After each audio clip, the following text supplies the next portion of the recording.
And we are back here on TexAgs Live. We are presented by David Gardner's Jewelers. We're in the Rollo Insurance Studio. Stephen, I want to play a game with you. It's called Buy, Sell, Lease. I'm going to give you 3 options. Best rookie seasons by a quarterback. All right? Oh. Russell Wilson, okay, his rookie year, he threw 26 touchdowns, 10 interceptions, rushed for 489 yards. They won 11 games. They were not expecting him to be the starter. He became the starter. Yeah. Dan Marino, we know his story. Gets to the Super Bowl, loses, had phenomenal numbers that year. And Jaden Daniels, who's killing it right now. God, he's so good, isn't he? If you want his numbers, 3,568 yards, 25 touchdowns, and he, in the game against this past weekend, 21 of 31, 299 yards, 2 touchdowns against the Rams. I love Dan Marino. I think he's a great player, but, man, I'm going Jaden Daniels. I'm going to buy him. I think he's just such a different breed of quarterback, the dual threat. He's so hard to stop. And I mean, look at the team he took over. I mean, they were, dare I say, almost bad last year. And it's the power of the quarterback. I mean, you can't win without a quarterback, and that just goes to show you how important of a role they play. I'll go Dan Marino, I'll lease, and I'm going to sell Russell Wilson. Okay, well, first of all, glad you're coming around to my way of thinking about the running quarterback and appreciating them. But I'm going Dan Marino. I'm buying Dan Marino. Yeah. Why? Yeah. They went to the Super Bowl. Yeah. Now, fair. if we go into into the future in a few weeks, and Jaden Daniels in the Super Bowl, I might change my mind. They went to the Super Bowl. What are we doing this year, right? Yeah. I'm gonna lease Russell Wilson. Why? Because he had a great year and then turned it into a dominant career and won a couple Super Bowls? One loss. Yeah, would have won 2 if his coach wasn't a buffoon and said, hey, let's throw on the 1 yard line, let's throw a slant into traffic. Hello. Now he's not very good now, but he went on and then you get credit. And then Jaden, I will sell right now because I gotta see it. He's having a great year. I know he said rookie year, but these all had great rookie years. He's got to follow it up. Don't be RG3. Yeah. Don't be RG3 is a great point. And by the way, what does Dan Marino put up in this NFL? Where you can't hit the quarterback the way you used to with the kind of skill position players that we have now. I mean, he threw, 5,000 yards? Well, yeah. I forget how many yards he threw for his rookie year, but do you imagine him in this NFL? Yeah, he was definitely a gunslinger. I heard nothing but wonderful things about him. But I love Jaden Daniels, man. I'm convinced this guy's going to win a Super Bowl. I really am. Now the question is, can he stay healthy? Can he avoid the catastrophic hit that these guys can be susceptible to? Thank you, Steve. Yep. Appreciate you. Thank you, Ob. See you. When we come back, Logan Lee on TexAgs Live.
Welcome back in. TexAgs Live, presented by David Gardner's Jewelers, Rollo Insurance Studio. Hour number 2 of the program, our good friend Logan Lee in studio. What's up, man? What's happening?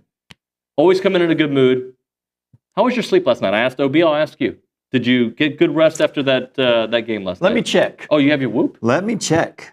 I have you Aura or I have Whoop? I have an Aura ring. Okay, I want to know your score. I didn't have good sleep. That's why I asked. 72. That's not great. It says good next to it. But it's not great. The only reason that it's not good is because I only got 5 hours and 25 minutes of sleep. That's what I got. Yeah. And your REM? I'm interested in your deep sleep and your REM. Please. My REM sleep was an hour and 14 minutes. Not good. Deep sleep was an hour and 21 minutes. Not good. You should be over 3 hours. No. That's great compared to the fact that I only got 5 hours of sleep.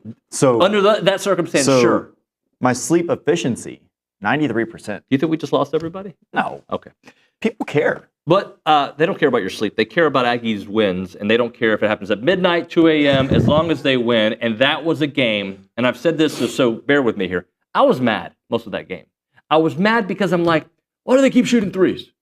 Then they shot a 3 to win the game, right? And it was beautiful. The rhythm, the catch, the shot, the last few minutes of that game. Like, how do you go on an 11-2 run when your best player has a rough outing? Rough? 4 points, 5 turnovers. Hold on, is that how you explain it? I'm polite. Is that how you're describing the outing? Wade listens to the show. He's my friend, okay? It was a rough game. He's a realist. It was a bad game. He knows he had a bad game. It's not a big deal because when you have a bad game and you still win on the road against a top 20 team, you're okay. Yeah. Hey, things could be worse. It could be way worse. Because had Ole Miss made a couple layups, not turned the ball over a couple times on some stupid passes. Yeah, I love that. Thank you. Then, hey, A&M wouldn't be in this position. But they're in this position. It's better to be lucky than to be good sometimes. However, I think A&M's effort, intensity, hustle, desire to win brought about that luck. I compared it to a boxer who all they do is jab you to death, right? They just jab. And like at first you're like, this is doing nothing to me. And by the end of the fight, you're and like, all of a sudden you're wobbly, hurting. You're right? like, why does it hurt? It's just barely hitting me, right? And that's what they do. They just keep jabbing and jabbing. But I will tell you, I'm worried about the sustainable success of that model, not only in the SEC, but in the tournament, because I don't believe you can always fall behind by double digits in every game that you play and expect to win 10, 12 games in the SEC. But that's what they've done so far. That model is not sustainable. Okay, we're on the same page. It's not. And I know Buzz doesn't want that. You can't go. I think at one point, I have not looked at a stat sheet or anything. This is one of the few games that I got up this morning and actually rewatched it to see what did I miss? Like what happened here? So I watched it again, but I haven't looked at the stat sheet. I did have one stat sent to me via text because it was an angry text. 20 turnovers? No. That's a bad one. It was, at one point, Wade and Zurich were combined for 6 of 40. That's not ever good. It's never been good ever. And I don't know where they ended up at because I don't remember when that was actually sent to me. Zurich hit some shots at the end or hit some layups. But that model is not sustainable, and I guarantee you that model, this won't happen too often because they'll go back and look at this tape, and I guarantee you Buzz and his staff are going to point out every single possession. 8 of 34. 8 of 34? Yeah. There you go. Every single possession where they had 1 or 0 passes. Way too many. Way too many. And 8 of 34 and 8 turnovers between the two ball handlers. Only 8? Between those two. That's a serious question. Only 8? Yeah, because Manny had 4. Who's the other ball handler? There you go. That makes it. Pharrell had 3. Not so happy. They will look at this film, and it's one of the few games where I agreed with almost everything the announcer said. Too many 0 pass possessions. Yep. Too many wild shots. But that's been A&M basketball for a couple years. Okay, A&M, I agree with that, but in the manner in which, and the one that I'm particularly thinking about was Padula throws up a 3 at the end of the shot clock. Solo gets a rebound on the offside, is falling down, passes it to Phelps. Phelps takes it down on a 1-on-4, if you want to call it a fast break, which is not a fast break if it's 1-on-4. And he takes a off balance, off one leg, falling to the baseline.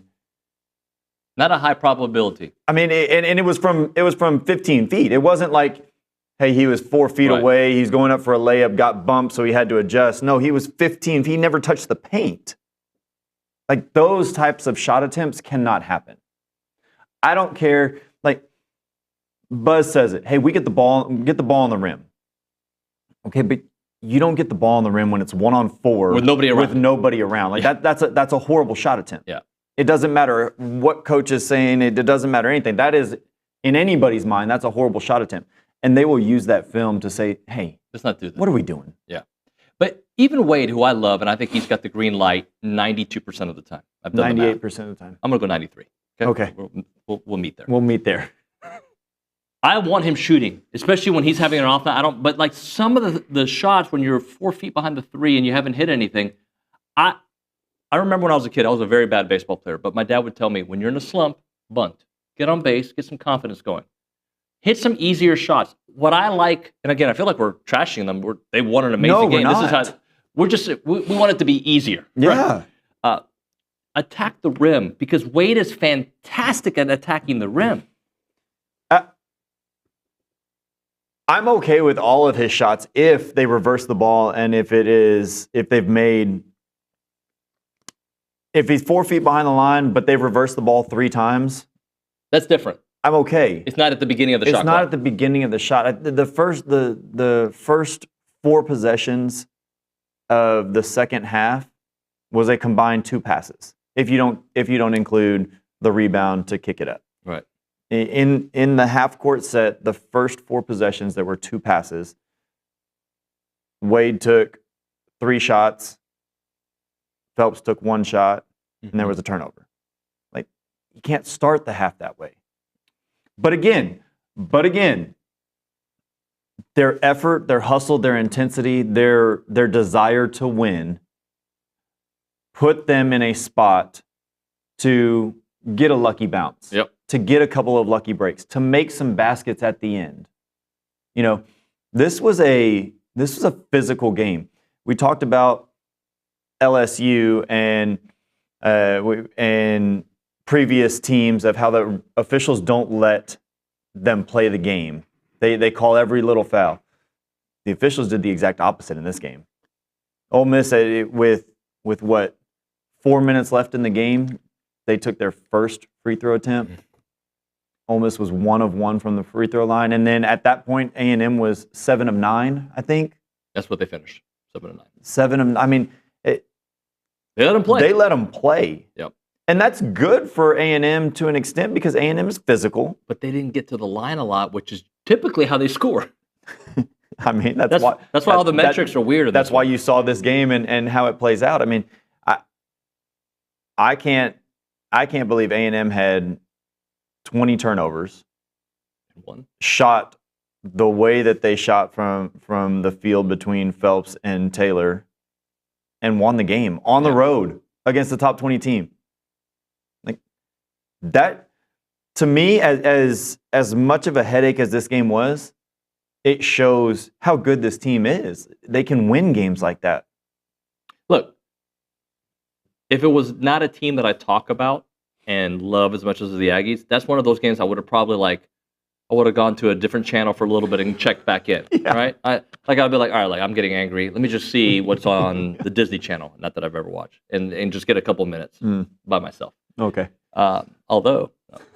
Anyway, but this team has proven, just give it time.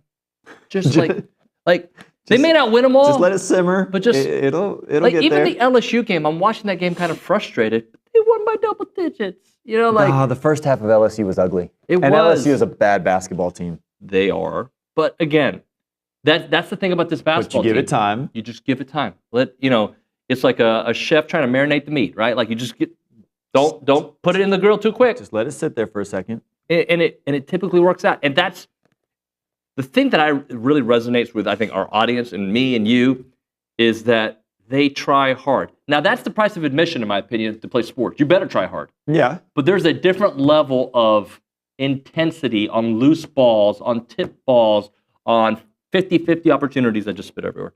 It was a spray. That they do more than anybody else. And that, to me, that's why they have these extra opportunities.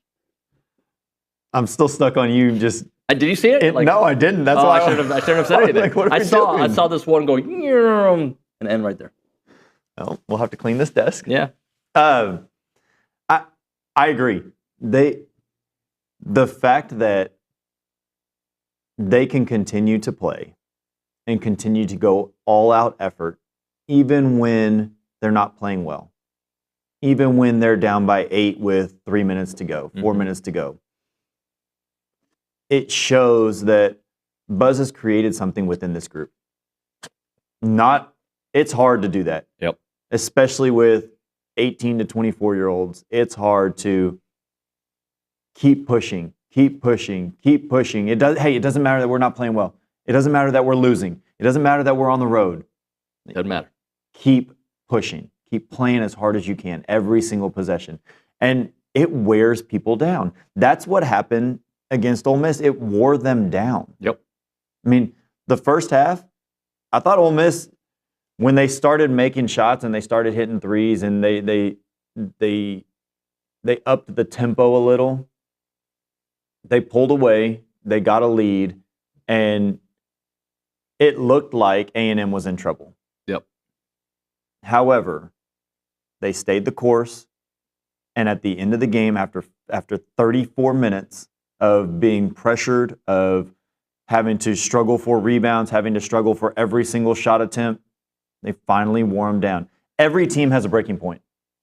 That breaking point may be 15 minutes into the game if A&M is playing a Southland Conference school. Sure. Against SEC teams, especially the 10 that are ranked in the top 25, that breaking point is going to be somewhere between 35 and 38 minutes. Yep. If A&M can continue to push and outlast them, they will win a lot of games. I know hope's not a strategy, but I hope that Manny has figured it out. I mean, we always do it every single year, right? Yeah. When is Manny going to show up? Because he showed up last year. Because when he shows up, it's a different team. It adds another scoring avenue. It adds another defensive presence. His athleticism is top notch in comparison to the country, not just this little sector.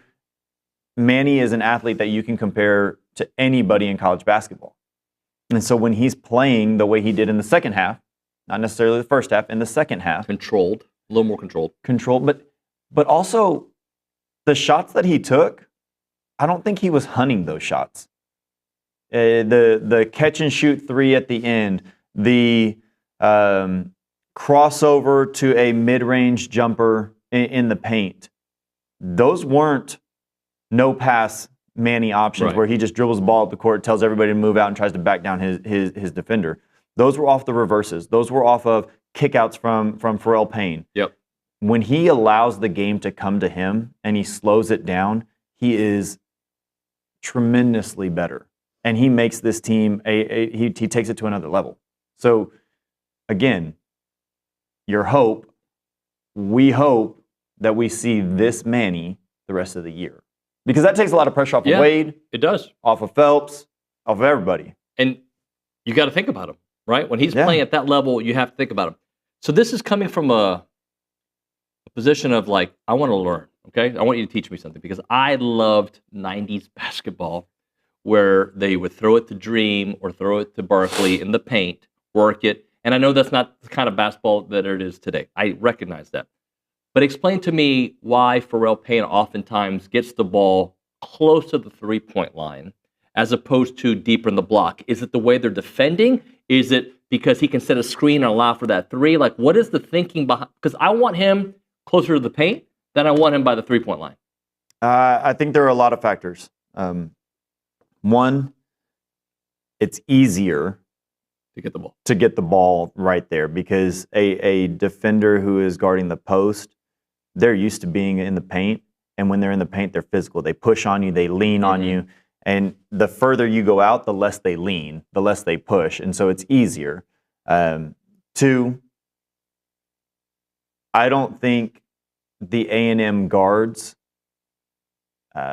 are efficient enough to inbound or give them the ball. Get a direct pass to them on the block. They haven't.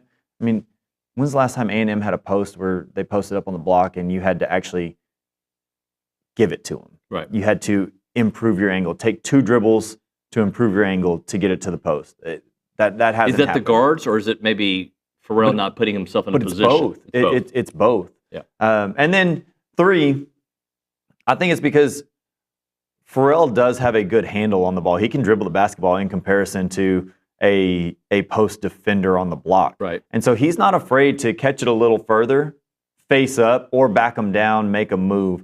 So that's a pro and a con of being able to have that ball handling ability. Sometimes you give up the block a little easier because you know that's all right. I can get to the block because I can dribble it. I'm with you. Post up on the block, put 1 foot in the paint, and he's so good make a down move. There. He's good down there. But it's hard to argue. Give it to him at 17 feet, and he'll make something happen. He hasn't had a ton of turnovers. You said last night he had 3? Yeah. Let me go back. I think that's right. Yeah. He hasn't had a ton of turnovers, so it's not it's about one of those turnovers things that for you me, live though. with. To me, it's just about, it seems like an efficient offensive approach. Agreed. But again, I bring these things up. Whatever they're doing is working. There's a warrior in me in everything in sports and life, right? Like, I just look at it as like, I don't know how sustainable it is, but this is years of watching it work. Yeah, but also thinking about the process of an A&M post player posting up, you also have to think about where they are on the floor 90% of the time. They're setting screens at the top of the key, on free throw line extended on the wing. Like, they're out there already. It's not like they're just plotters in the post and they stay there and they live there. They're out on the perimeter a lot. Basketball's changed. Let's be honest. And so I'm talking about 25 years ago style of basketball, 30 years ago of basketball, that is right? 30 years ago, huh? It was so much fun. It was physical. Like, that's a different game. I love that game. That's a different game. Against LSU, I came to the realization that all teams jack up threes at any point in the shot clock, and I don't like that. Yep. And then I came to the realization that I'm old, and yep, that's true. And I may not have adjusted to the Steph Curry style of basketball.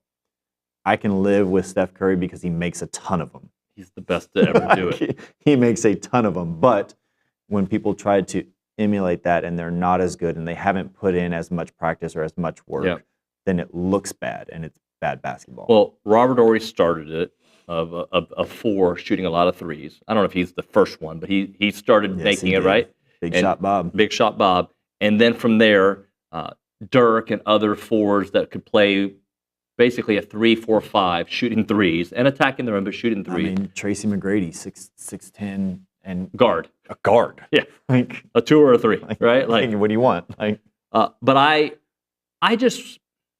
don't think about the numbers, the metrics, right? I think about what looks like a smart shot in the moment. But again, it's hard to argue with them because there's a game that they had 20 turnovers, got to the line only 9 times. Their best players, offensive players, had poor games, and they won on a 3. I love it. I love winning. I didn't love it until the last 26.9 seconds or whatever it was. And how worried were you with 13 seconds left after they took the lead and how close Ole Miss got? I don't know. I was worried that Ole Miss might hit a prayer, but A&M's defense was stellar at that point. If you look at the shot that they took, and then they had a chance for an offensive rebound, but Andy and Solo are there, scrapping it up, tipping the ball, doesn't let anybody get it. The ball goes on the floor. Solo's the first to get on the floor, dives on it. No one can get it away from him. Like, that's A&M basketball, and that's why they won the game. Well, I was a little worried because I think it was Wade who was a little aggressive on the inbounds, and like I felt like he was. And I was like, okay, no. We don't want to foul. Okay? Like I'd rather not foul here, but he did back off a little bit, like when the whichever guard it was kind of.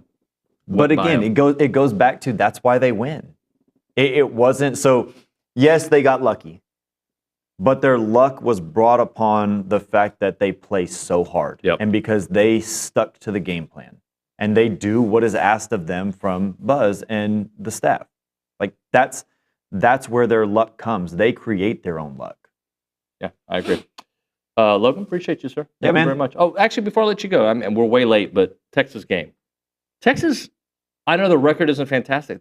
I feel like they got some talent, man. Like this is going to be a hard one on the road. They have a ton of talent.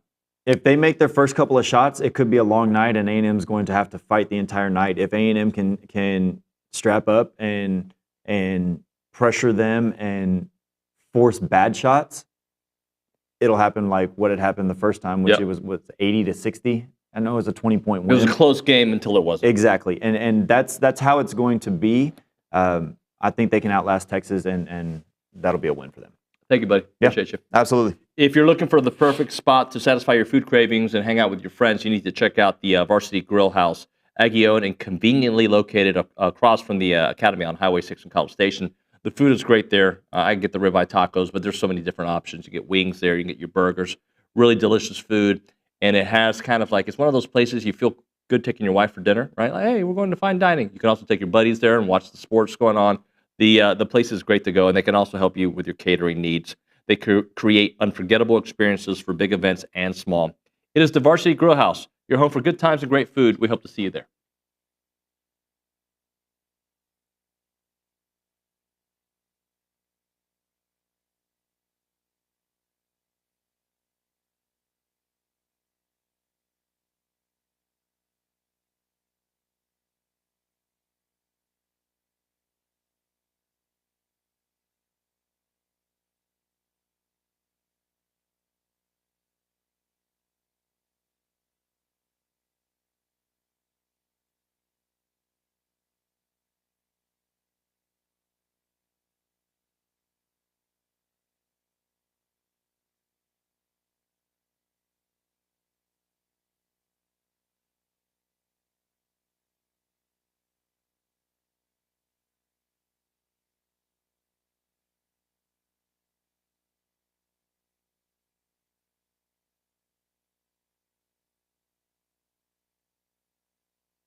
It is TexAgs Live. We are presented by David Gardner's Jewelers Rollo Insurance Studio. We're going to go to the Angry Elephant News and Social Center.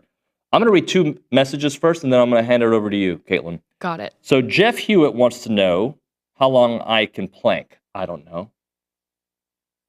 We can maybe do it in studio as long as everybody does it with us. All right? Well, I don't know. Minute 30? I don't know. What's a good number for planking?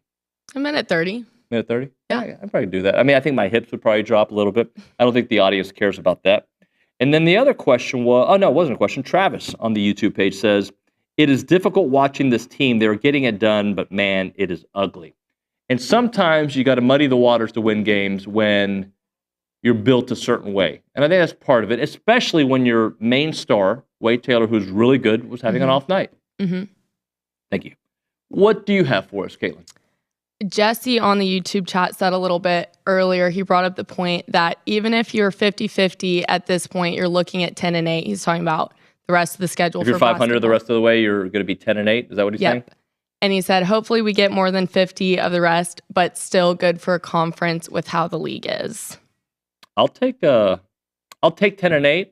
I'd prefer, obviously we'd all prefer more, but I'll right now when I sign up for 10-8, I think this team can be better than 10-8. I do too. But this team also, like, that's the thing. There's going to be games.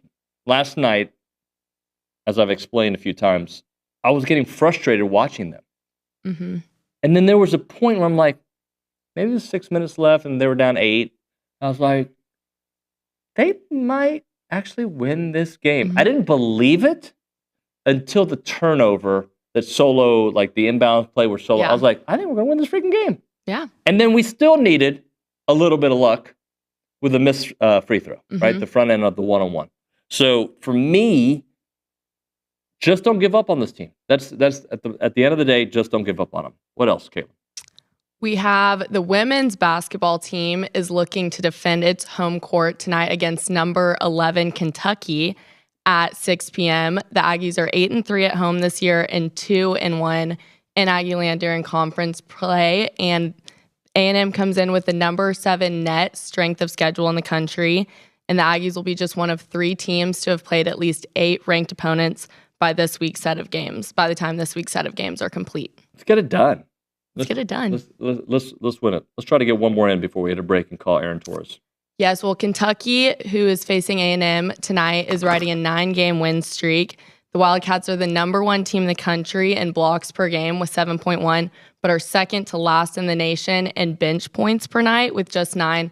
And A&M gets over the 25 points per game from its bench. All right, good stuff there. Appreciate you very much. We'll hit a break here. When we come back on TexAgs Live, we will chat with Aaron Torres of Aaron Torres Online and, of course, Fox Sports Radio. Right now, though, let's talk about Heritage Films, yourheritagefilm.com. Got a bunch of students in the studio right now, interns working hard. And I'm sure they probably heard their parents' story many, many times, and they think they got it. And then when they try to, hey, where did your dad grow up? They kind of got some of the, I think he grew up on this street. I think he went to this high school. They don't have the details, right? Like, how about all of you tell your parents to get a Heritage Film? The reason I think they're cool, like for my dad's story when he escaped Cuba in 1960, is that, like, I know the story, but I can't, like, tell the story the way he can tell the story. My dad is 94 years old, right? And he still has clarity a bunch of these stories, but one day he won't be here, and I won't be able to explain to my kids his story. Like, and that's what Chance does. He tells people stories in a 2-hour documentary form that you'll be able to keep for the next generation and the generation after that. The website is yourheritagefilm.com, yourheritagefilm.com, 713-893-8341, 713-893-8341.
I love when I start the show without my microphone on. Welcome in, TexAgs Live, presented by David Gardner's Jewelers Rollo Insurance Studio. It is time for Around College Athletics, brought to you by Milliken Reserve, a College Station community featuring homes, trails, farms, and wide open spaces with a mission to build a healthy community around nature. Take part in the Milliken Reserve community with a Conservancy membership. Learn more at millikenreserve.com. We go straight to the Boss Firearms Hotline. That's where we find our friend Aaron Torres from Aaron Torres Online and Fox Sports Radio. AT, what up? Nuño, it's been a minute. How's the, I know this is a very cliche way to start, but how's the weather down there? You guys holding up okay down there? You We're guys good. got a lot of snow out here. We're good. I actually had a rant about this yesterday. Like, I was in Florida last week for my daughter's soccer thing, and, we rushed back early because of this impending snowstorm coming to Texas. And I feel like everybody got the snowstorm but my house. Okay? Houston, really? 5 inches of snow. Kyle Field, snow. Parts of Bryant's. My house, maybe a sprinkle of snow. Maybe a sprinkle of it. It just, it was. I wanted to see the snow. I wanted to do what the people in Houston were doing, which they were skiing at Memorial Park. Like, that was actually a thing. And I didn't get that. Wow. Well, what's the matter with your house? I mean, are the takes so hot from your house that snow can't even land on the ground? What's going on? I think College Station was kind of actually got, am I right here? Pretty much we didn't get that much snow around College Station. Yeah, so the group here agrees with me. It wasn't that much snow in the area. Houston got it pretty good. Is it because it's the Brazos Valley? Is it because it's a valley as opposed to a peak? No, I don't think it had anything to do with it. I think it just skipped us. I just think it skipped. We didn't get the rain, the snow, because it just skipped us. I don't know. I just went outside. It wasn't snowing. I can't give you the math problem for it. Okay. Yeah, you're not a meteorologist. That's okay. You're here to deliver sports takes. I was just curious. Want to make sure everybody was okay. You good? Yeah, we're good, man. In all fairness, it was a pretty scary couple of days out here, but we're good. We actually were in the middle of a move anyway, but we were where we were initially living was actually pretty close to everything.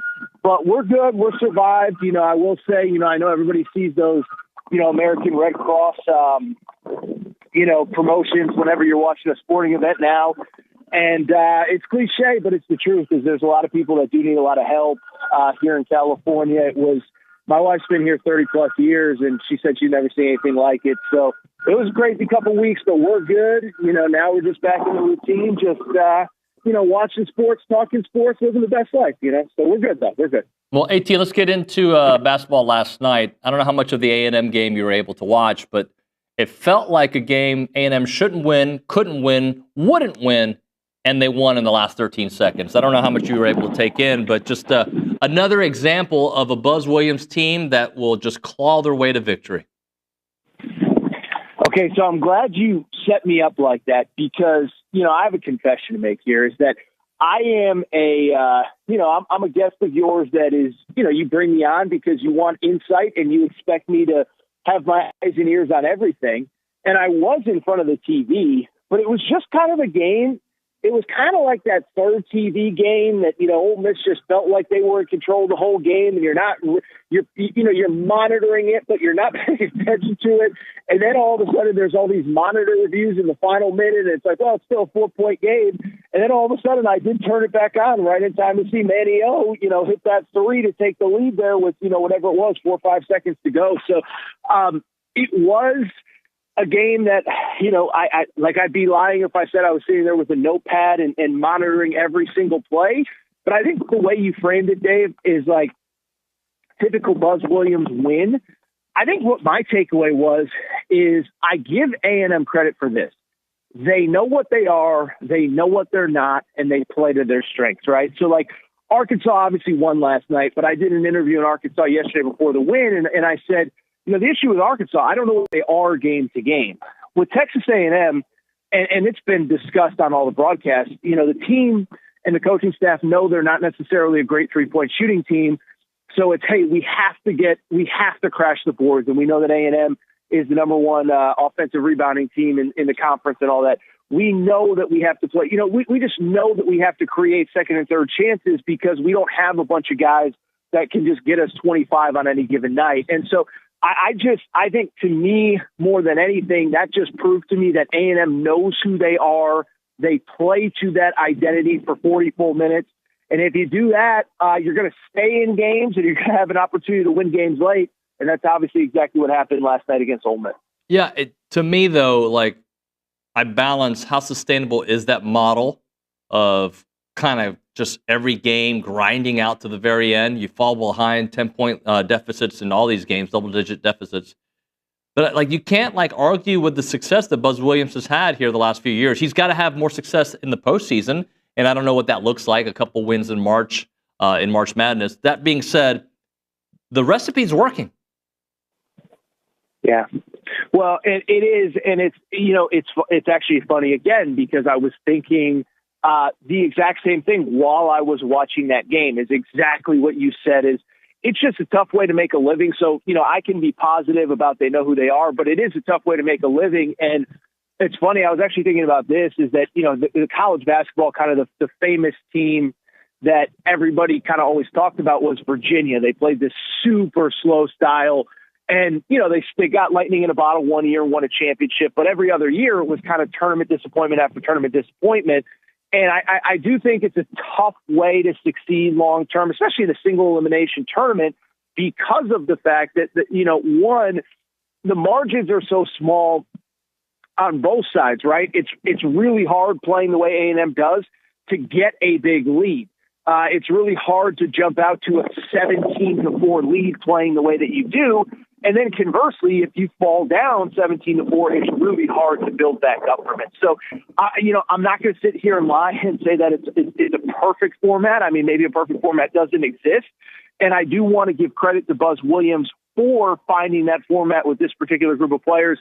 It's going to be tough to win in March consistently. But what I'll also say is you do now have with Phelps, and this is something Bronny and I talked about last week, with Phelps, you at least have a second guy that can kind of go get you a bucket. And so it makes things a little bit easier.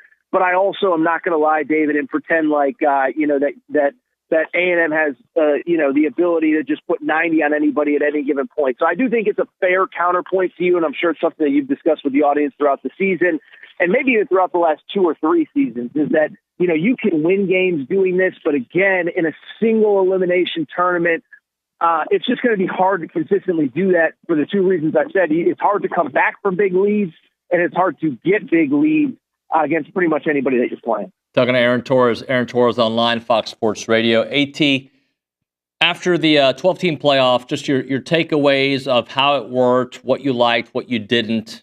Just give me your thoughts of what maybe some of the things you learned. Yeah, no, I think the ratings coming out yesterday is an interesting talking point. Listen, I liked that it was decided on the field, and I was somebody that wasn't necessarily an advocate for expanding to 12 because I didn't feel like there were 12 great teams, and I think we saw that in round 1. But I think what was also cool is Notre Dame wasn't perfect every week, and that was okay, but they got better every year, and they earned their spot in Monday night's championship game. Ohio State wasn't perfect even in November, but they got in and played their best football when it mattered. So I like that part. I will say I do think that the postseason from a calendar perspective went on a little bit too long. I know a lot of people have said this, and I happen to agree. I just felt like by Monday night, there was no juice at all for that game. And I understand it was kind of a weird deal. The inauguration's going on, whatever. But, you start it December 19th. You go through New Year's. It's basically 10 days, in between games per round. And I think we got to figure out a way to get this thing started earlier and ending earlier. I've seen Joel Klatt make the argument, end the season on New Year's Day. I like that. I think the problem is that then you're probably starting the season, middle of August before students are back on campus. So that isn't ideal. The proposal that I really put out, I just think, look, conference championship games, I don't know that coaches want to coach in them anymore. Look at Georgia losing Carson Beck. I think eliminate conference championship games, end the season on Thanksgiving weekend, get us our 12 teams, maybe get a first round, not a first round bye, but a bye week for everybody to kind of get healthy, and then get this thing started, December 10th or December 8th or December 13th, and try to wrap it up by a couple days after New Year's Day. Because I just think it was a really fun product, but it just felt like by the time we got to Monday, it had kind of been forgotten and lost with all the NFL stuff and all the other things going on in the world of sports. And actually, let me ask you, I think you'd be a good barometer for this. Like, and I'll try to be quick. I don't know how much time we have, but I feel like if you're an A&M fan, portal season's kind of over. Football season's been over for 3 or 4 weeks. Basketball is playing pretty well. Like, I feel like even if you're an A&M fan or an Auburn fan or a Tennessee fan, you're kind of just on to basketball. And I know basketball doesn't carry the weight of football, but you're kind of on to it because it's that time of year. Am I off on that, David? What do you think about that? No, I don't think you're off. I don't. AT, as I think about everything, we have so much stuff going on in not just college sports and just all this content that's out there, right? And I don't know if people, always, yep. Right, like everywhere. I was listening to a podcast just yesterday, and the host was saying that normal Americans are consuming 80 hours of content a week. Okay, what does that mean? Right? What does that mean? That means sporting events. That means their Instagram stories. That means random YouTube videos. That means just scrolling on Facebook, watching the news, watching TexAgs. And by the way, both of us, we need people to consume our information. I'm not against it. Zero doubt. But what it comes down to is there are so many different things that are occupying our time. This morning, and I've used this example before, AT, but this morning I had like 30 tabs open, and eventually my tab stopped working because I had so many open because the computer was trying to and that's what I think it is to be a normal American. So on that day in particular, Martin Luther King Day, the inauguration, the national championship, Snowmageddon, right? Like it's snowing or about to snow across half the country. Like all these things are happening along with everything else that we consume anyway. So, and I think college sports, and tell me if you agree with this, college sports seems to be a sport that if your team is out, it's kind of hard to watch other people's success. The NFL, I think that because of the fantasy aspect and just the NFL being what it is, your team can lose and you may not want to watch the next week, but you're still intrigued by the way the playoffs play out. And I think it might take some time to get college football into that regard. During the regular season, I think you're consuming all. But once your team is eliminated from a playoff format, I think that takes away some viewership. Well, and again, cut me off if I'm going long. I apologize. What I would just say is two things. Is one, I do think when you're competing with the NFL playoffs on a time in the calendar when people are used to watching the NFL playoffs, I think that's a tough ask, right? It'd be no different than trying to start something in June when we all kind of just plan on watching the NBA Finals. I mean, look at March Madness, right? They tried to start 37 different pro football leagues in March, and it's like people just kind of want to watch the tournament and call it a day. I sort of disagree with the watching other teams. I just think it's more, hey, you're in football mode till about January 1, even if your team's out of it because you probably played a bowl game a week before, you're monitoring the portal, whatever. But even as somebody who myself, I follow college football, basically 365 days a year, it's like you kind of get to mid-January. It's just, the portal's pretty much closed, rosters are pretty much set, and you're just kind of decompressing. And again, either maybe you like college basketball, maybe you don't. You probably are watching the NFL playoffs. So I think that's what it is to me. But I think the content thing in general is totally fair, and there's only so many hours and I think there's only so many hours even if you're a football fan. And it's like after you just spent, basically, 8 straight hours on Saturday and Sunday, it's just hard to then get fired up for a game on Monday as well. So that's my 2 cents. But obviously, I think there's a lot of truth to what we're both saying. So. AT, I appreciate you, sir. Thank you very much. All right. Have a great weekend, David. Talk soon. Thank you. You too, bud. Thank you. Aaron Torres there from Aaron Torres Online. As a reminder, the final segment of the show is brought to you by Double Dave's. That's at 10:50 in about an hour. But right now, caller number 12, 979-693-1150. We'll hook you up with your choice of a dozen pepperoni rolls or a large one-topping pizza from Double Dave's. They've been serving Aggieland since 1984 with your favorite pizza and, of course, those world-famous pepperoni rolls. Reliable in-house delivery, bringing piping hot goodness straight to your door. Just click on doubledaves.com, and your favorites are on their way.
Little Ryan Bigham for you here on TexAgs Live, presented by David Gardner's Jewelers Rollo Insurance Studio. Nick, did you know the segment ends in 2.5 minutes? I did, yeah. I just want to make sure you knew the clock. Let's go to the Angry Elephant News and Social Center. Caitlin Torn, the Torniac. Caitlin, we've got some big news on the softball side of things, right? Yes, softball's Emily Kennedy yesterday was named a D1 softball preseason First American. She enters the 2025 season as one of the top pitchers in the nation. Along with being named preseason All-American, Kennedy ranked number 6 in D1 softball preseason top 100 player rankings and is the 4th best pitcher. She's a left-handed pitcher who finished her junior year with a 24-11 record. George Washington was a first American as well. Yeah, George Washington was Thomas the first Jefferson. American. Yep. John Adams. Yep. Anybody else? There's a lot of them. John Hancock. John, that's the one I was thinking of. I'm a big John Hancock guy. Caitlin, what else? In 2024, she registered the 3rd most shutouts with 10 and complete games with 24 in the nation, while ranking top 20 in the country with 200 strikeouts. Kennedy became the first Aggie pitcher in 13 seasons to record double-digit shutouts and the first in 11 years to register at least 200 strikeouts in a campaign. Good stuff there. Hey, I'm going to read this text. I think we missed it, and it was in the first segment. This is from Todd in Corpus Christi. I definitely did not change the channel. Our team always plays hard. If you know our team, you know they never give up, and they're worth watching until the very end. It took me a minute to fall asleep, but a win is a win. Better than sleep. You can sleep when you are dead. It's true. I disagree. You disagree? I'd rather get 8 hours of quality sleep. Yeah. And then live your next 16 hours 100 miles an hour. You go to bed really early, though, right? What do you consider early? Like 9? 9. I try to be in bed by 9:17. Why 17? I just felt like saying 9:15. That's when I try to get in Yeah. bed. But remember, I wake up at 4:45. Yeah. So you need to get in bed early. I got to. People love sleep talk. All right, this is what we're going to do. We're going to bring in 3 knuckleheads. Royce Hickman, knucklehead. Matt Browning, knucklehead. Roy May, knucklehead. Those guys have got takes. They've got sports thoughts. And we'll get into all of that. We'll break down more of this Aggie basketball game, maybe some of the changes on the football team, and I don't know, NFL playoffs, your thoughts, your text messages, all that and more. You are listening to TexAgs Live, presented by David Gardner's Jewelers.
It's time to be a composer here on the Fan Show. Fan show. Fan Show. Fan Show. Nothing. Yo, what up? Brought to you by Prize Picks. Please go to prizepicks.com/TexAgs. Use the code TexAgs and receive a guaranteed $50 once you play in $5 lineups. Have you Prize Picks yet? No. Okay. Today. Today's the day. Today. Have you Prize Picks yet? No. Do you know how to Prize Picks? No. I'm going to help you. Okay. Today. You? Yeah. Yeah. Everybody else. I'm aware. Everybody else has done it, but me. So. You know, I've been there before when somebody says, "I'm going to help you." Yeah. Or we've got a staff right here that's ready. That worries me. For $5.99. All right. By the way, Roy May, hello, sir. Good morning. Roy Sickman, hello, sir. Good morning, David. Nice to have you back. Thank you, sir. Matt Browning, hello, sir. Good morning, brother. What How up, are you, brother? man? So, who stayed up for the game? All of us. Who was frustrated during the game? All of us. Who was very happy after the game? I backed it up and watched about the last 5 minutes again. And my wife says, "You're missing the news." I said, "I know." Well, I'm going to make this very difficult for you guys. We're going to talk about the game, but we're going to do what we always do, which is called What's on Your Mind. You can have basketball on your mind, but I need like a thought about it. Now, yeah, we won. All right? Royce Hickman, I haven't spoken to you in a minute. Right. You start us off. What is on your mind? Okay, number one, welcome back. We're glad to have you. We missed you. People did a good job, but it's not the same. It's a good show. Yeah. I listen to that show more than I listen to myself. Number two, I was on last week. It was my grandson's birthday. Saturday's my son's birthday. Uh-oh. I will be in trouble if I don't say happy birthday, Trey. Love you, great son. Happy birthday. Yeah. Number three. You better not pick any favorites. Yeah, no, right. I better be on when my daughter's birthday. Last week I said on the show that I thought we got through with Wade Taylor not being with us as well as could be expected, but that I thought there would be some long-term benefit to that, and I think we saw that last night. Good thought. I really did. That had he not been off for a while, I'm not sure in a one-point game, it could have been the difference that some of those players had more experience with him being gone. And a different kind of experience, right? Experience where they had to be go-to guys. Yeah. But you look, Wade was basically not a factor yesterday. He was a minus. Yeah. He was a minus. But and you tell me that those guys were shooting as poorly as they were, and you tell me that we're going to have, 20 turnovers? And I'm telling you, ain't a chance. But there was. And that three-pointer was all net. That was one of the few where I did initially think, no, don't shoot that. And then as I'm thinking about it as it's happening, I was like, actually, that's a beautiful shot. Oh, gosh, yes. Rhythm, everything about it. Yeah. Roy. Yeah, that was a great catch and shoot. It was, wasn't it? Because he was closing on him, too. He had to get that ball out. Yep. What's on your mind? I will say, the Hemp Hill hire. Yeah. A little football kind of sprinkled in while I think we're all pretty much have completely, obviously, after Monday night, football's over. Right. I mean, unless you're a big NFL guy, but we don't talk that on this show anyways. We might. You talk a little Texans sometimes, but that's, because he writes for the Texans. But I like that hire, but, we can talk about that at a different time. Basketball, it was a tale of two halves, man. So, Wednesday night's bowling night for me, so I watched the first half at the lanes, basically, and it was like a tale of two halves. Ole Miss starts draining threes, and you're thinking, here we go again. Yeah. But they were contested threes. I mean, there were some open ones, but we were getting in their face, and Ole Miss could not miss. They could not miss from beyond the arc. At one point, they were 7 of 14. They're just every other one goes in, basically. And so you see that, and you're like, but they're still kind of hanging. They're kind of hanging and staying there. And then the second half, which is Logan touched on this earlier, just a completely different half the way they played. They stepped it up. The turnovers were, like you said, if you told me 20 turnovers, 0 for 11 from behind the arc for Phelps and Wade, we get to the line 9 times, I'd have been like, we got beat by 30 probably. Mm-hmm. And just kind of the grit at the end, because we were about 2-minute mark and we were down by 8, and I was just kind of, it was a good run kind of thing. And just, they fight to make those plays. They cause those turnovers to close that gap. They foul the right guy. To send him to the line, to give yourself a chance. And, this has been talked about probably almost ad nauseum. This Ole Miss was where Manny got going last year. And so, and Manny's had kind of a tough time getting into the swing of things this year, to be honest. And so maybe this is the spark plug for Manny. This this is not a program-defining win, but this could be a season-defining type win to go on the road and have that performance as, quite frankly, statistically poor as it was, and still pull out a win and get to top 20 teams. So, right when, I wouldn't say I was happy, for the last 12 seconds. I was just in utter shock that they had pulled it off. Like, I'm just standing there almost blank-faced. And the way the game ended, those last 6-7 seconds, scrambling for a loose ball and a rebound, that is the perfect definition of this team. Like, we won the game because dudes were diving on the floor to grab a ball. So, wanted it more. Loved it. I also agreed with what I think I heard you say earlier about. I'm a little nervous about the way he got aggressive on that inbound pass. I was worried. Ooh. I was like, no foul. Well, but they let him play. But fortunately, they weren't calling. But in a tightly called game, I think he would have been called for that. That would have been a horrible way. They weren't calling anything. Yeah. I mean, how many times did Ole Miss go to the line? 5? What was it? Something like that? Yeah. Matt, what is on your mind, sir? Good morning. Good morning, buddy. Something's wrong with this team. There's something wrong with these guys. I don't understand them. I've never seen anything like a team that just will dig themselves a hole and then just claw. It's like they want to do it. It's like, hey, let's go out in the first half, chunk up the worst shots you've ever seen in your entire life, and then let's crawl back and just destroy the will of this other school and their program. I mean, that's one of them. That was probably, if you're an Ole Miss fan, that's one of the most gut-wrenching losses of your entire basketball life. That was a horrible way for them to lose, and it's a blast for us to watch them win that way. But what is wrong with these guys? I mean, they did the exact same thing in Oklahoma. I mean, but different ways. They get Oklahoma comes out, plays the best game they've played all year. They're nailing threes left and right. And this team you think is down, it's like they're doing this to people on purpose. Yeah. Now, in Oklahoma, you get a Herculean effort out of Zerk Phelps, and we come back and win this game. You got Phelps and Wade, but are really not. I mean, it was a kind of a whole team effort. Pharrell Payne is goodness. I don't know why he's not the focal point of the offense. I mean, we made a conscious effort to go down the block and to him in the second half, but something's wrong with these guys. I mean, you lose 2 games. You lose 2 games to top 10 teams in a row without your best player that had he been there. And then you missed 20 free throws in this, right? We had 20 turnovers last night on the road against a top 25 team that was shooting lights out, and somehow we still win. I mean, they completely bungled that too. But again, it's our pressure on our defense, but for them to keep turning the ball over like that was just crazy. I don't know what's wrong with these guys, but it's something crazy. It's nuts, and it's they did let them play. I will say, I enjoyed that. I know that our goal is to get to the line, but man, I did enjoy watching it. Watching some refs last night just let 2 teams go at it. I enjoyed that part. But I agree with that. Yeah, they're a bunch of psychopaths or something. I don't know. This is probably easy, but it's up for discussion. Who was last night's MVP? Oh. Because, Manny hits the big shot and his 12 points in the second half. You don't have a chance.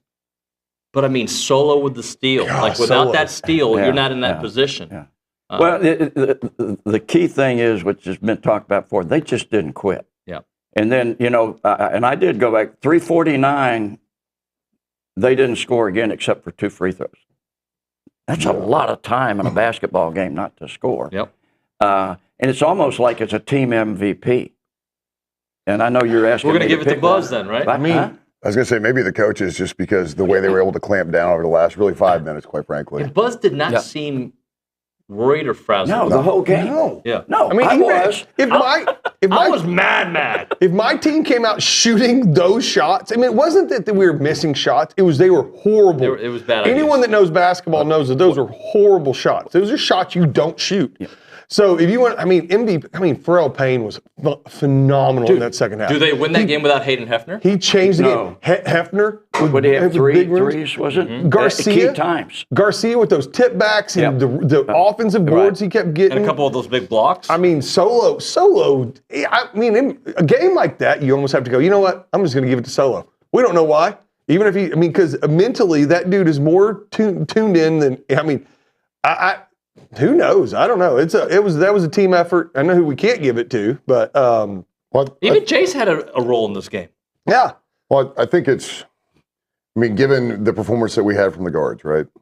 I think it should be probably the most encouraging thing that we can't figure out who the MVP is. Yeah. Because everybody stepped up and played a role. And I think when you have literally a combined team effort like that to pick up their teammates too, and Wade Taylor, body language was still good. Yes. Yeah. He had a terrible night. I'm sure he'd tell you, before you could tell him. But he remained in that leadership role, even though nothing was dropping for him. And the fact that we're trying to figure out who was the best player last night, and we just beat the number 16 team on the road who hadn't lost at home yet. Yeah. Like, that's a combined team effort that goes a long way. And that's really why I say it's a team MVP, unless you want to say who was the MVP at the 340 mark or you could. I mean, at different times there was a different MVP in that game. And Manny really did. I mean, it wasn't just the three. He made some huge plays, scored some big buckets. When Phelps and Wade are not playing like we're accustomed to them playing, he stepped up. Yep. He did exactly what he was supposed to do as that third guard, and he came in and Manny and Hef stepped up. It wasn't only the bad shots to me; it was the lack of moving the ball around. Yep. And if you'll stop and think, when Ole Miss was really hot, that ball was going around that perimeter so fast. Most of those threes were from a pretty wide open. Mm-hmm. They passed well. Yeah. I can see why Ole Miss is where they are, and I can see why they hadn't lost at home yet. If they get Hoffman on the arc, that's a tough team. But I think, like you were saying with Manny, I mean, he had no points in the first half, had 12 in the second half. So it's not just that three-pointer; it was creating. Right. So I mean, I guess you probably have to give it to Manny, even if you remove the winning three-point shot. I think you can give it to Manny just because of what he was able to create that we couldn't get out of the guards. We're accustomed to. So, which player this year have you been the most surprised by? I'm going to tell you mine. I've been the most surprised by Hayden Hefner. Yeah. And his contributions, because I don't want to say I gave up on him, but I was like, yeah, man, he's good. And sometimes he's been really consistently pretty good. Well, and it's not just he's had threes at critical times in a number of games, but his hustle, rebounds, tip backs, everything. Yeah. That's exactly who I was going to say. He's the guy that surprised me the most. Well, yeah, you don't have to take him off the floor as a defensive liability this year. I mean, he's really stepped up that part of his game. For me, the biggest surprise, and unfortunately it's not a positive, was probably Wilcher. We really brought him in to be a sharpshooter, and for whatever reason, he's just having a tough time finding the mark. So, I didn't like the design three for him towards the end of the game. I didn't like that play where he took that corner three just because he hadn't been hitting. Yeah, I mean, I love having the confidence in the kid to do it, right? Because his career stats will tell you that he's going to hit it more often than not. If he can get his mind right and get him to start dropping, to add that to this offense would be. Yeah. Yeah, I mean, and shooters are streaky. So I mean, you got to keep this guy shooting. He will get it back. He's got to shoot. Guys go through slumps. What was that guy's name for the Phillies that they all chanted for? Remember a couple years ago, there was a guy, a big money guy. I can't remember his name. He's one of the better players in Major League Baseball. Chris Davis. Yes. And they were all, Orioles. Yeah, no. Well, he was playing for the Phillies at the time, and they were all booing him. And then finally, some guy said, "Hey, let's start cheering him on." And then he goes on one of the hottest streaks ever. And then they win I think they won the World Series that year. Maybe I can't remember. Either way, stupid reference. Trey Turner, maybe. I can't remember. I'll look it up in a minute. But I Dynamite drop in, Brown. Yeah, sorry. Pablo Escobar. But I was trying to think overwhelming. I was trying to think of a good example. Yeah, you got to keep these guys shooting. But if for surprise, it's got to be the newcomers. Yeah, it's got to be Zerk Phelps and Pharrell Payne. So I mean, they have been. Pharrell Payne is a true low post scorer. Those are rare these days. Most of these kids these days don't work on their low post moves. They don't. They want to jack up threes. Even the big men, they sit and watch Dirk Nowitzki, and they watch. They watch the kid from Denver. I can't remember his name, but either way, I'm not good with the pro guys apparently. But Jokic. Yeah, Jokic, yeah. So, I mean, they watch this, and they would jack up threes, and threes are fun, but this kid works. I mean, he's got low post spin moves. His footwork is phenomenal down low. That is something that we missed. I mean, you've got good, we've got great rebounding, all that, but the low post scoring has been something we've missed. He provides that. And then to have another scoring punch in that backcourt with Wade, I mean, and there are times where Phelps is better than Boots was. And then there are times where he shoots threes, and I'm like, what are you doing? Where did that come from? I mean, like, the kid is so good, and sometimes he'll just, I mean, when he makes them, I mean, they are nothing but net, and they look pretty. And when he misses them, they are ugly. So, no, I don't think that's it Not him either. Phil, you're wrong. Yeah, I think some of this, and you alluded to it a little bit when you were talking with Logan, and I think it alludes to our age too. But like, we grew up watching Patrick Ewing battle Keem Olajuwon down in the bricks, and I love that kind of basketball. yeah, it's just not that anymore, obviously. No. But it's fun to see. And what's crazy is somebody like a Payne is now an anomaly, right? Yeah. And so to see a big man come in and truly feed the big man down low and have him spin and work the rim and work everything from 5 feet and in, you know. So there's some big boys out there in the SEC on some of these rosters. So you've got to have that size. And Payne was a great pickup. I think for my mental health, if they could just try to act like they're going to the paint every once in a while, right? Like, just attack the rim, because Manny is excellent at getting to the rim. Right. Wade is excellent getting to the rim. Zurich is excellent getting to the rim. Pharrell Payne, with his back to the basket, has enough game to get around and pivot through the entire part of the paint. If we could see a little bit more of that and less erratic threes at the beginning of shot clocks, again, that's not how they play basketball. They play basketball with opportunities, and they want to get as many rebounds and as many scoring chances as possible. So it was Trey Turner. So Trey Turner was having a slump back in 2023. And, you know, Philly fans are just the worst fans. They're horrible. So one guy said, hey, when this guy comes up to bat, instead of us booing him, let's start giving him a standing ovation. And they started doing it every time he come to bat. And like the very first time he hits a home run. So they kept giving him a standing ovation every time he'd come to bat, and he got out of the slump, and he had the second half of that season was an absolute career year for him. Who did the Phillies lose to in the World Series that year? I don't remember. Let me see. Hopefully somebody, because was this somebody that's maybe not too far away from here? Oh yeah, that's right. That's right. It was. I just like remembering good times because it's been a long time. All right, let's do this, guys. Let's hit a break. I've got a baseball question for you guys on the other side. Heck yeah. Good. We'll talk some football. Yeah. And then Dawson's got some questions for us a little bit later with the fan show game, all right? So the Prize Picks fan show game. So we'll hit a break here. We'll come back with more. If you could hand me that top paper right there, actually the second one under that, because I like having my notes next to me when I talk about the Brazos Running Company, your local Aggie-owned specialty running store with an outstanding selection of incredible gear from Brooks, from On, from Hoka. So if you're a runner, if you're interested in fitness, the right shoe makes all the difference in the world. They will help you find the right shoe, not just by telling you. They're going to analyze your run, your gait. They'll put you on a treadmill, and they'll see how you strike it, and they'll find you the right shoe for you. They have also Viore there, one of the hottest brands out there. They've got Duck Camp, which I love me some Duck Camp. Turtle Box speakers with many maroon accents and handles, Stanley Cups. Brazos Running Company, located at Century Square below the Star Center Grill in College Station. It is the Brazos Running Company.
And we are back on Whispers, the fan show brought to you by Prize Picks, David Nuño with Matt Browning, Royce Hickman, and Roy May. Gentlemen, baseball season. How ready? Actually, I'm going to do this. Baseball, softball.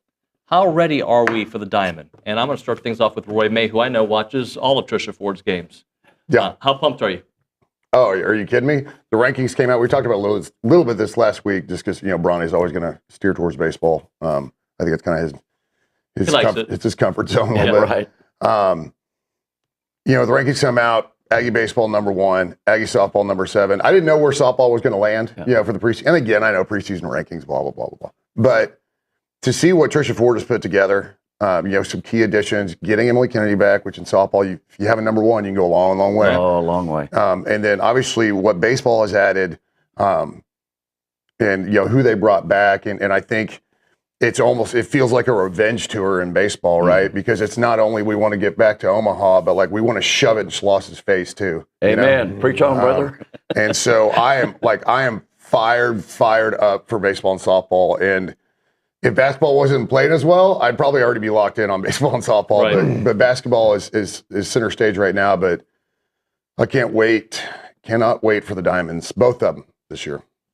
Mr. Hickman? Well, I feel just like you were saying, if basketball wasn't going well, it would be different. But I have a lot of excitement about baseball right now.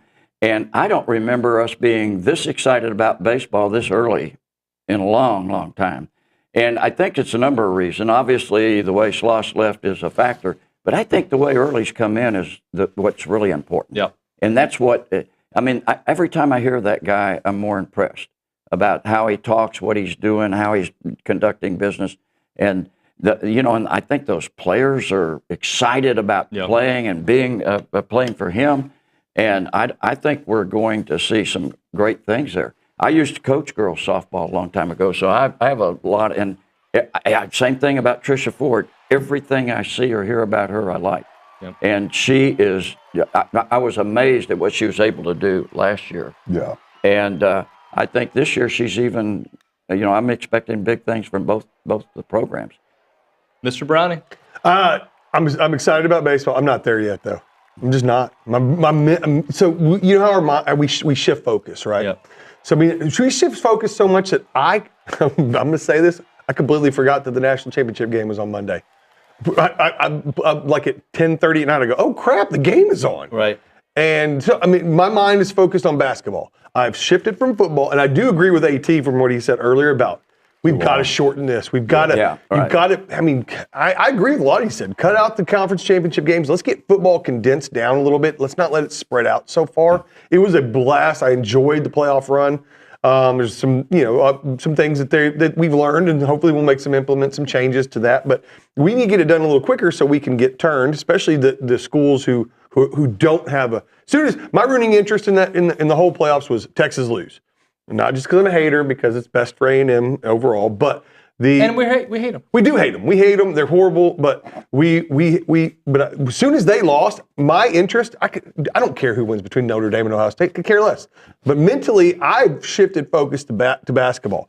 And right now, because basketball is so fun and so good. I mean, look at the game last night. Yeah. Look at the game against Oklahoma. Right. The game against Bama. I know we lost, but man, that was a fun Texas here.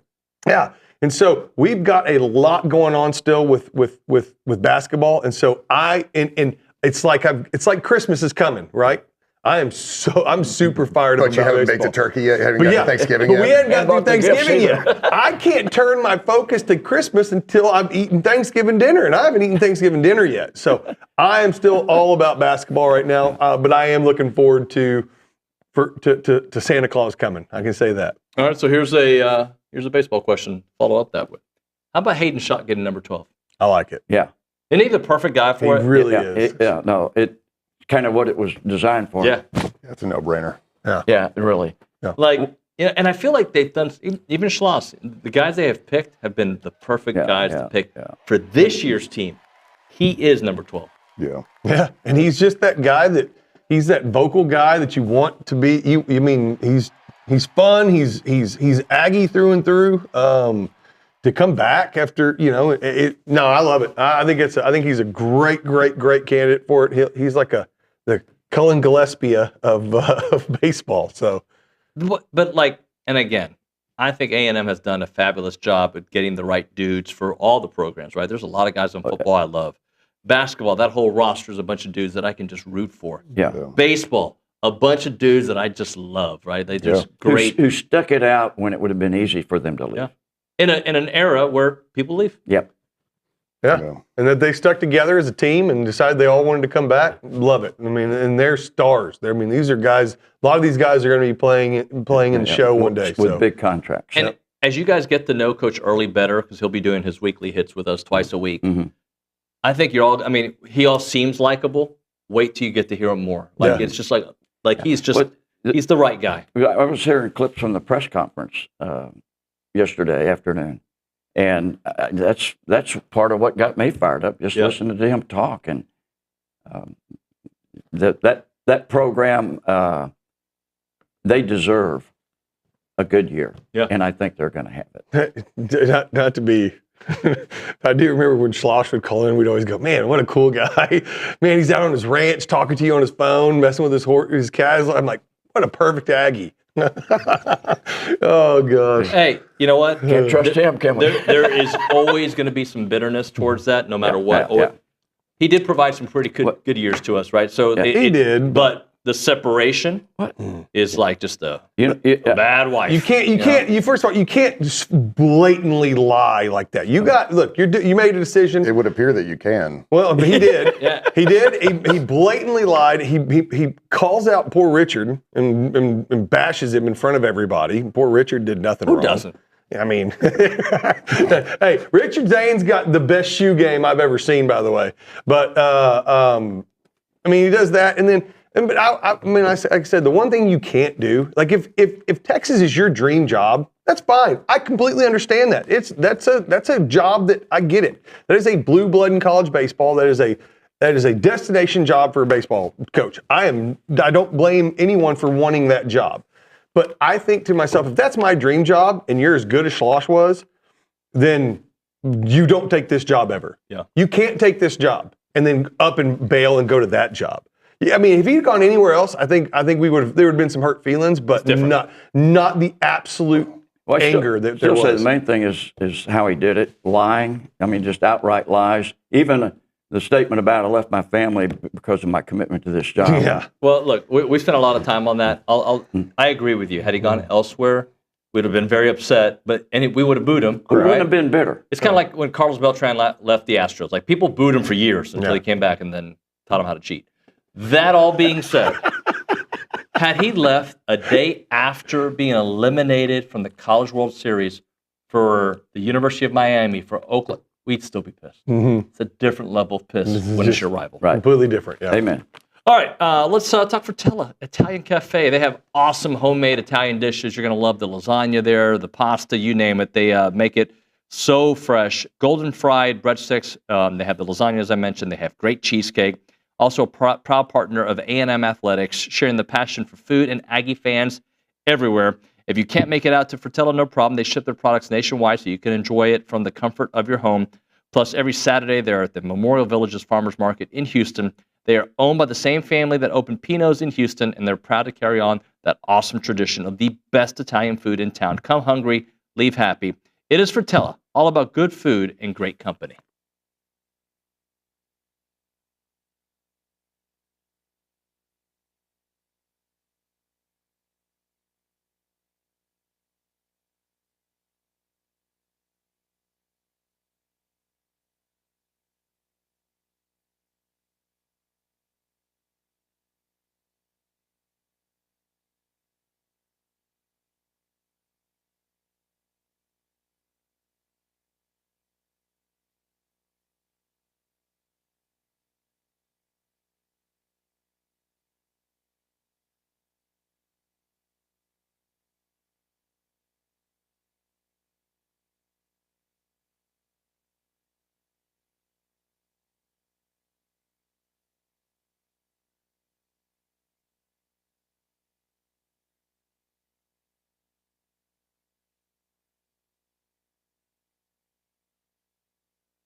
And we're back here on TexAgs Fan Show, brought to you by Prize Picks. Before we go, check in with Matthew Dawson. Your car wash tradition with the friendliest staff and a personal touch is back. That is Aggie Land Express Car Wash. They are Aggie Land's first green car wash. 2 great locations, the original on William D. Fitch and the newest location, 2528 Texas Avenue South in College Station across from the Planet Fitness. The Texas Avenue location offers the full-service wash if you want to take advantage of that. They will take care of all the cleaning, the drying, the vacuuming for you, and they have 3 different levels of full service.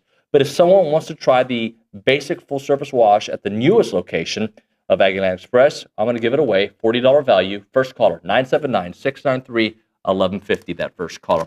Before we do anything else, I want to read you this message. This might be the first time I've gotten this message, okay? Daryl on the YouTube page. The Fan Show is my favorite segment lately. What? Woo! All right. Typically, I get turn these jokers off. I hate them. Today, I've Please got stop this segment. Right. I responded because I was like, oh, what a nice guy. I go, are you high? Apparently not. So puff, puff, pass, according to Randy. But there you go. You get some props on the show. Daryl, thanks, buddy. Yeah, Daryl, you're our favorite. You're our favorite, consumer of the Fan Show. YouTube consumer. All right, let's go to Matthew Dawson, who's at the Angry Elephant News and Social Center. We play the Prize Picks game. Can you tell the people why it's so important to sign up for Prize Picks this week? Well, I mean, look, you got a Jaden Daniels free square, right? So if you sign up using code TexAgs, not only are you going to get $50 free when you play your first $5, you can play those $50 on a Jaden Daniels free square. I mean, positive EV for you finance guys. I mean, it's pretty nuts. All right, so you're going to get a chance. Positive EV, expected value. Smart people talk. Well, no, finance stuff. I mean, Roy, you're a real estate guy. I got you, homie. Yeah, you know what I'm talking Most about. finance guys don't use the word homie. I've noticed that. Well, I'm a real estate guy, though. He didn't say homie, I did. You cross I over. bridged the gap. Yeah, He's real rich. estate. Yeah. So here we are. You just got to face. sign up using code TexAgs. All right, that's all I'm going to say. All right, it just makes sense. That's all you're going to say? I want you to say more. We have a whole segment to fill. Well, look, I got 6 plays for you guys. All right, NFL playoffs this weekend. Last weekend, right, national championship weekend. David, you went 5-1. Just want to throw that out there. You were. So I'm in first place. Yes, you were in first place. I dominated. That was what I do. pretty awesome. Matt, you also did well. I think you went like 4-2 as well. So, David's Roy, I think you went 3-3, which is not bad. Like no one did bad. Middle of the road, man.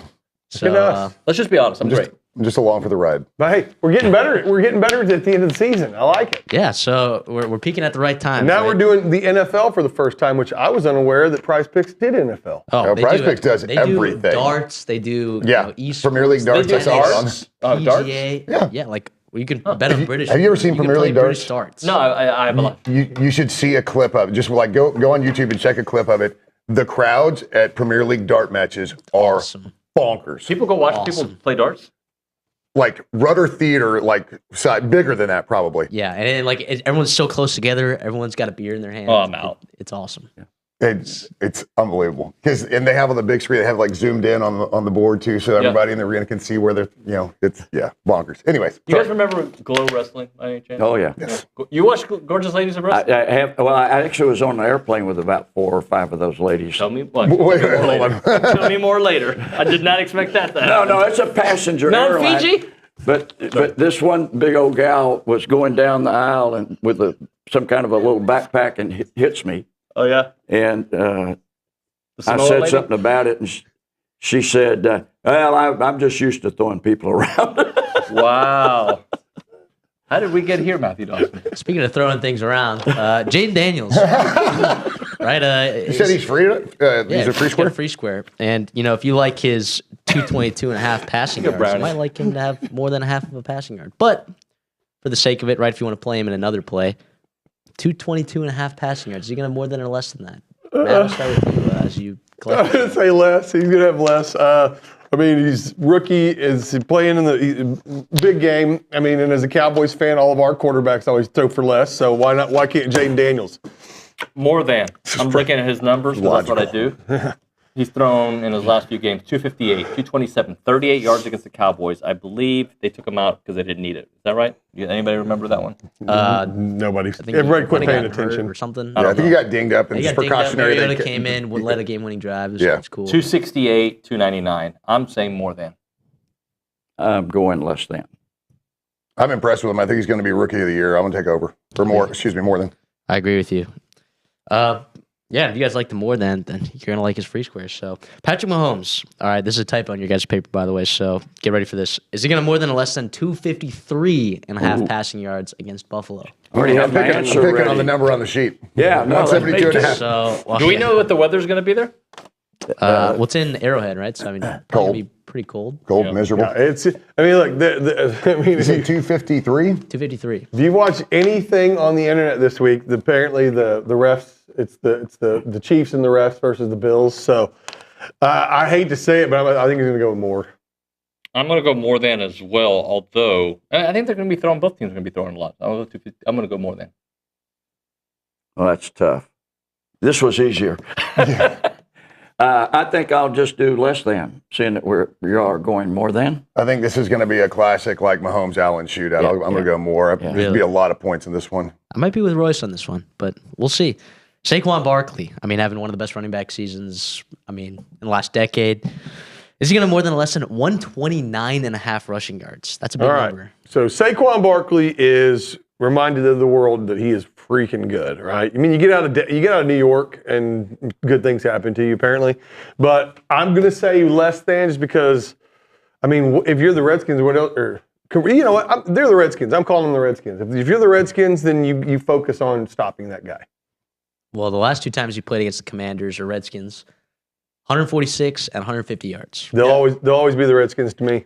More than. More than. I think you got to go more than when you're looking at the Commanders' rush defense. Yeah, I'll go more. James Cook, running back for the Bills, is he going more than or less than 56 and a half rushing yards? Oh boy, I'm going to have to say less than. I think the Bills are going to have to throw it around. I think both teams are going to have to throw it around a lot. So I'm going to say less than. 56 and a half. Got that noise? This is good radio. Yeah, radio gold. I did it for people to think. I'll keep making more noises. More than. I'm more than. Chiefs are giving up 4.1 a carry. Although last time they played, he only had 20 yards. I'm going to go less than. However, they've been running a lot more gap scheme recently with a lot more success. So there's that. Anyways, moving on. Travis Kelce, tight end for Kansas City. He's going to have more than less than 70 and a half receiving yards with Taylor Swift in attendance. Oh, God. Because you said Taylor, I hope he gives less than. I'm going less than just because Taylor Swift. You're a grumpy old man. Because Taylor Swift is awful. Do they have a square for because this is such a prop kind of thing for how many times she'll be on camera? I bet you can find it in Vegas. I wouldn't be surprised. Oh, yeah, that's what Price Pick should have had. More or less than 25 times they're going to show her on TV. Jeez, hey, you never man. know. You never know if the Chiefs make the Super Bowl. You never know. If they show her 25 times, that means Kelce had 25 catches, which means he's going over 70 and a half. That's right. Yeah, I struggle with this one. But yep, I'm good. Less than. I'm good. Pass. I'm good. No way. Pass. Yeah, less than. I think our star singer is going to have to bundle up because it's going to be less than. The Ravens showed it, and it is still shocking to this day that Travis Kelce continues to get wide open. Yeah. And part of that's Travis Kelce. I get it. So I've got to go more than just because it's unbelievable. And you're talking about one of those throws is going to be more than half of this. 40, 45 yards. So it's unbelievable to me that he's ever open the way he is. He's so slow, and yet I don't get it. I don't get it either. Witten was the same way. Last one, Terry McLaurin, wide receiver for the Commanders. Is he going to have more than less than 65 and a half receiving yards? I'd say more. Yeah, I'm going to go more than. Yeah, more. This is one of my stars on my team this year, the San Antonio Banderas. So Terry McLaurin, more. I bet you he goes triple digits. Yep. More's across the board. All right. Thanks for playing, guys. So you got darts on Price Picks. You got UFC on Price Picks. You've got FS, or what do they call it? Formula One? Formula One. F1? F1. Do they have table tennis? They got table tennis. They got everything you could possibly imagine. What? Thumb wrestling? I don't know what kind of competitive thumb wrestling they got out there for you, but if generally there is a league, it's in there. If they've got it, then if it's professional, then they got it, all right? And that's why you got to play. I mean, look, if you're into that stuff, I was with my nephew in Orlando. He was playing Price Picks the whole time. Every game mattered to him. Every game was it was fun for him. Oh, absolutely. Guess what? Oh, you're gonna love this, guys. I mean, so last Sunday, okay, I had a 6-play lineup. That was all demon plays. $5 went $800. If you remember watching the Eagles game, you saw A.J. Brown had a really nice ball right here. It would have been a touchdown that he totally dropped. That was an $800 ball right there. Oh, you hate him now. That he dropped. Yep. So him and I are on pretty bad terms right now. Jeez, fair. Pretty bad terms. So, yeah. Mr. Dawson, great job as always, buddy. Thank you very much. Thanks for having me. All right.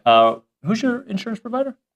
Rollo Insurance, Morgan Mowdy, my guy Morgan over at Rollo Insurance. What is something about Morgan and about Rollo that you remember that you like? I mean, no, they're genuinely fantastic for our business and everything we do on the business side of stuff. That I mean, he keeps me in the loop on everything. He's constantly, I'm never not know what's happening. Yeah. And with business insurance, it's different than your home and auto stuff, but they're, from what I understand, just as good there too. But they are fantastic. They take good care of you. It's the old school small business, like small town small business, Yep. right? You still feel like you're part of a team. I genuinely mean this. I don't just blow smoke. They are really good. Morgan's just such a good dude, and all those guys apparently are really, really good guys. Yeah, they're all great. And one thing that I know about them, I called them on a holiday. Morgan called me back. I was like, "Why are you calling me back, dude?" He's like, "No, you need help. I'll come to you." He does that. He will do it. 888-44-ROLLO is the phone number. 888-44-ROLLO, or go to rolloinsurance.com/TexAgs and start a conversation with your own personal agent. It is Rollo Insurance.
We're back on the Fan Show, brought to you by Prize Picks.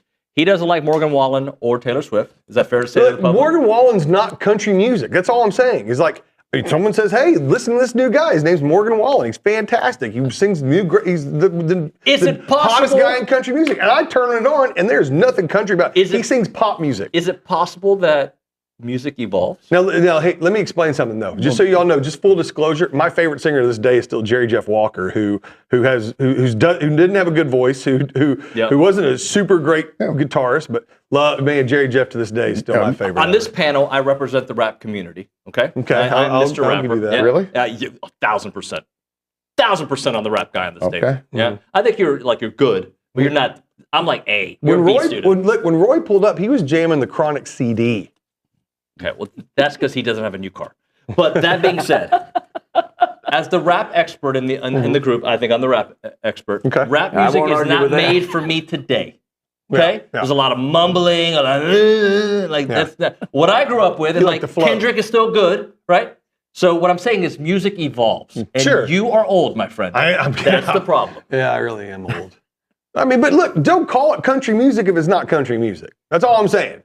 Like if you represent yourself as pop, then be pop. You just came up with a title for your first country song ever. Go write it. I'm going. Don't call it country music if it ain't country music. Yeah, there you go. That sounds like a Jerry Jeff Walker song. I got to defend my guy Morgan Wallen. I think he's great.